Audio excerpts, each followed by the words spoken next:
আপনারা আপনারা 17 বছর চেষ্টা করেছেন, হয়তো আরো 34 বছর লাগতো আর কি। এটা এটা এটা কিন্তু খালেদ ভাই আপনি এভাবে বলতে পারেন না, কারণ 17 বছর বারবার আমার প্রশ্নের জবাবে মির্জা ফখরুল ইসলাম আলমগীর ছিলেন, মির্জা ফখরুল ইসলাম আলমগীর ছাড়া অন্যান্য সিনিয়র নেতৃবৃন্দ আমার প্রশ্নের জবাবে বারবার বলেছেন যে আমরা একটা যৌক্তিক সময় দিতে চাই। কিন্তু তারপরে ডক্টর মোহাম্মদ ইউনূস ঘোষণা করলেন 2025 ডিসেম্বর থেকে 2026 আধা পর্যন্ত, কিন্তু আমরা আবার বিএনপি থেকে শুনতে পেলাম যে অগাস্টে নির্বাচন চান, জুলাই আগস্টে নির্বাচন হতে পারে। আপনি মানে ওইটা কি চাপ রাখার জন্য কথা, নাকি আপনারা কবে মনে করেন নির্বাচনটা আপনাদের করতে চান?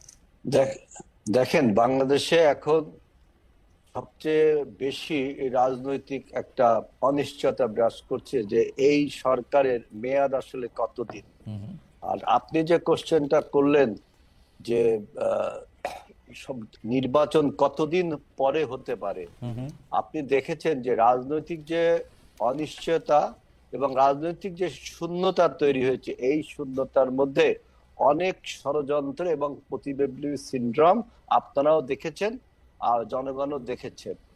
এখন এই ষড়যন্ত্র এবং প্রতিবিপ্লবী সিনড্রোমের ফলে সরকারের পারফরমেন্সেরও ঘাটতি দেখা দিচ্ছে।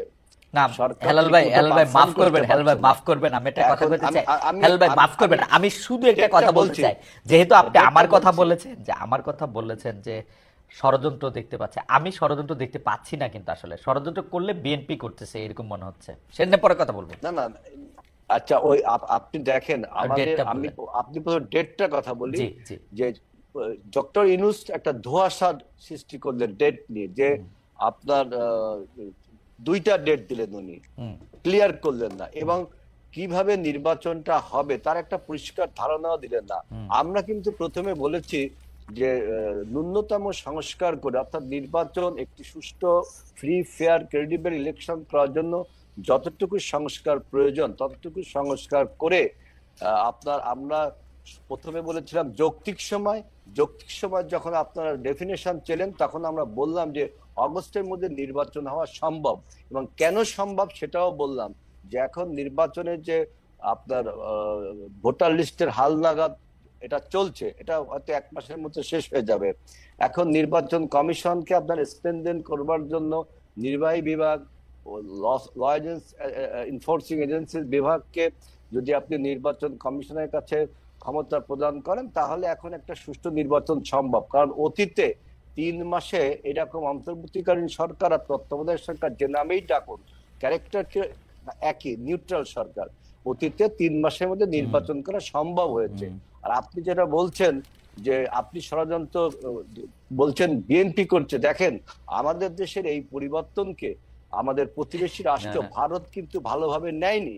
সেখান থেকে ষড়যন্ত্র, বিভিন্ন রকম অপপ্রচার চলছে। আমাদের দেশে অন্যায়ভাবে বলছে যে এথনিক ক্লিনজিং হচ্ছে, পলিটিক্যাল ক্লিনজিং, না হেলাল ভাই আপনি এটা ঠিকই বলছেন, হেলাল ভাই আপনি এটা ঠিকই বলছেন, হেলাল ভাই আপনি এটা ঠিকই বলছেন। আমি আরেকটা কথা বলি, দেখেন আমরা কিন্তু বলেছি যে আপনার এই পরাজিত মাফিয়া, এই মাফিয়া মাথা পালিয়ে গেছে, লেজ রয়ে গেছে। এই লেজে যারা রয়ে গেছে তারা প্রশাসন সহ বিভিন্ন জায়গায় পদায়ন হয়ে রয়েছে, এবং বিভিন্ন রকম প্রতিবিপ্লবী সিনড্রোম আপনারা দেখতে জুলাই আগস্টে নির্বাচন সরকার। সেজন্য আমরা বলছি যতদিন খুব দ্রুত যদি রাজনৈতিক সরকারের কাছে ক্ষমতা হস্তান্তর না হয়, তাহলে আমাদের অভ্যুত্থান ব্যাহত হয়ে যেতে পারে। আমাদের এই অভ্যুত্থান যাতে চেতনা, আমাদের অভ্যুত্থানের চেতনা ছিল কি, একটি রাইট টু ভোট। আমরা এই কথায় আসবো হেলাল ভাই, আপনি জুলাই আগস্টে নির্বাচন চান মানে আপনারা? আমরা প্রথমে যৌক্তিক সময় বলেছিলাম, এখন বলছি জুলাই আগস্টের মধ্যে করতে হবে। এবং ডক্টর ইউনূস সরকারকে বলেছি, আপনি যে 2টা ডেট দিলেন, এই 2টা ডেটে আপনি কিভাবে নির্বাচন করবেন, কি কি সংস্কার করবেন, ডক্টর ইউনূসের দায়িত্ব না, ডক্টর ইউনূসের দায়িত্ব না, নির্বাচন কমিশন বলবে। আমার এটা বক্তব্য, নির্বাচন কমিশন দেখেন বলেন যে সরকার যখন বলবে তখন তারা নির্বাচন, সরকার বলে দিছে তো টাইমটা। এইবার নির্বাচন কমিশন 3 মাস 4 মাস 5 মাস 6 মাস আগে ঠিকই বলবে, আপনারা একটু ধৈর্য ধরেন। নির্বাচন না, এখানে আমরা কিন্তু অধৈর্য ধরছি। আমরা দেশের আপনি এখন অগাস্ট মাসে নির্বাচন চান, আমরা একটু মুভ ফরওয়ার্ড করতে না, অগাস্টে নির্বাচন চান, অগাস্ট মাসে নির্বাচন, এই বন্যা বর্ষা সবগুলোর মধ্যে বন্যা বর্ষার মধ্যে কি মানুষ রাজনীতি মিছিল মিটিং করে না? এটা তো সে আপনি 4 মাস পরে হলে হবে না হালাল ভাই, 4 মাস পরে হলে হবে না।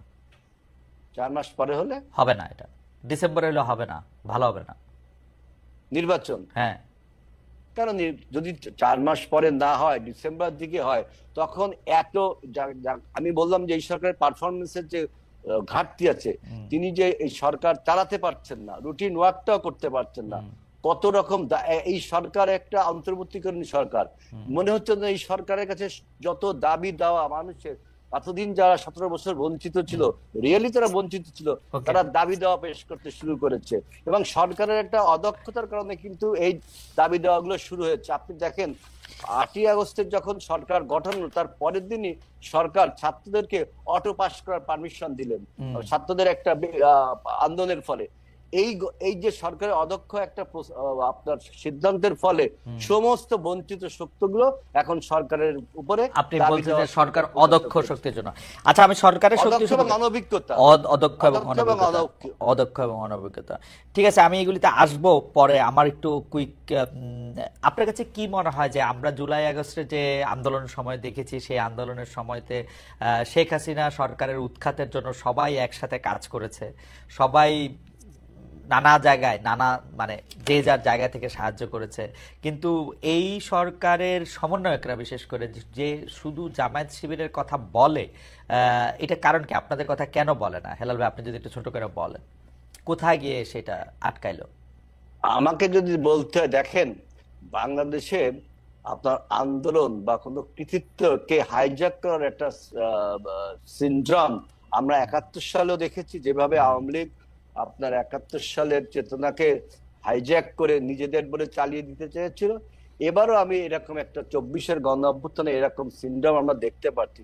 কিরকম দেখেন, এটা জুলাই গণ অভ্যুত্থান, কিন্তু এই জুলাই গণ অভ্যুত্থানের পিছনে যে দীর্ঘ 17 বছরের মানুষের সংগ্রাম, রক্ত ক্ষয়, লড়াই সংগ্রামের যে ইতিহাস রয়েছে, সেই ইতিহাসটিকে ভুলে গিয়ে একটি বাইনারি কনফিউশন তৈরি করেছে যে 17 বছর না বাংলাদেশ কাঁপানো 34 দিন, এটা একটা বলেছে। আর একটা বলছে যে কে মাস্টার মাইন্ড, তারপরে বলছে যে ছাত্ররা আমাকে নিয়োগ করেছে।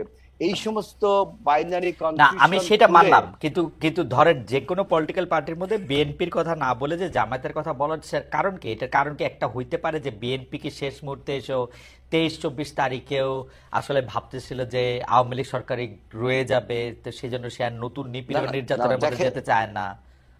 না, এটা তো ঠিক না। আমাদের যে বৈষম্য বিরোধী যে ছাত্র জোট তৈরি হয়েছিল, সেই বৈষম্য বিরোধী ছাত্রদের মোস্ট অফ দি স্টুডেন্ট হলো পার্টিসিপেশন হলো জাতীয়তাবাদী ছাত্র দলের। কারণ তখন বৈষম্য বিরোধী ব্যানারটা ব্যবহার করা হয়েছিল পলিটিক্যাল কৌশলের কারণে, এবং সমস্ত রাজনৈতিক দলের ছাত্র সংগঠনগুলো, এই ইসলামিক ছাত্র শিবির বলেন, বামপন্থী ছাত্র সংগঠনগুলো বলেন, অন্যান্য ছাত্র সংগঠনগুলো, সবাই কিন্তু এর মধ্যে ছিল। কিন্তু যখন অভ্যুত্থানটা হয়ে গেল, তারপরে যখন ক্রেডিট ক্লেমের সিনড্রোম তৈরি হলো, তখন কিন্তু আমাদের বিভক্তিটা তৈরি হলো। এবং আরেকটি দেখেন, আরেকটি কথা না বলে পারছি না, কেন আপনারা তো তাদের সাহায্যই করলেন, এটা তৈরি হইলো। আমরা ক্ষেত্র তৈরি করলাম, জমিন তৈরি করলাম, এবং আপনি কি মনে করেন যে দেখেন, যদি এই মাফিয়া যদি কোটা আন্দোলনটা মেনে নিত, ছাত্রদেরকে চাকরি দিত, তাহলে কি আপনি মনে করতেন যে হাসিনার পতন হতো না? তারপরেও হাসিনার পতন হতো, কারণ রাজনৈতিক দলগুলো তখনও আপনারা হয়তো আন্দোলন সংগ্রামে ছিল। অর্থাৎ আপনারা 17 বছর চেষ্টা করেছেন, হয়তো আরো 34 বছর লাগতো আর কি। এইটা কিন্তু খালেদ ভাই আপনি এভাবে বলতে পারেন না, কারণ 17 বছর ব্যাপী আমরা অবিরাম আন্দোলন করেছি। আমরা সেই 12 সাল থেকে না। হেলাল ভাই, আমি আবার আপনার কাছে আসবো। হেলাল ভাই, আপনার কাছে আসবো। আমরা কি এটা উল্টা সাইড থেকে দেখতে পারি যে বিএনপি হঠাৎ করে ওদেরকে বলতে থাকলো যে তোমরা খালি গোলটা দিছো, বাকি সবকিছু আমরা তৈরি করছি, তোমাদের এটাকে বিএনপি বলা আগে শুরু করছে না? এটা ন্যারেটিভ, এটা একটা ন্যারেটিভকে বানিয়েছে। কিন্তু আমাদের বক্তব্য হলো যে আমরা 12 সাল থেকে এই সরকার যখন ফ্যাসিবাদে পরিণত হলো, 18 সালে যখন মাফিয়ায় পরিণত হলো, আমরা 12 সালে জনগণকে ঐক্যবদ্ধ জন্য ডেকেছি, কেউ আসছে কেউ আসেনি। 18 সালেও ডেকেছি, কেউ আসছে কেউ আসেনি। 24 সালে যখন সবাই আসলো, তখন আমরা ফাইনালি হাসিনাকে বিদায় করতে সক্ষম হলাম। এখন হেলাল ভাই এই ব্যাপারটা পরিষ্কার।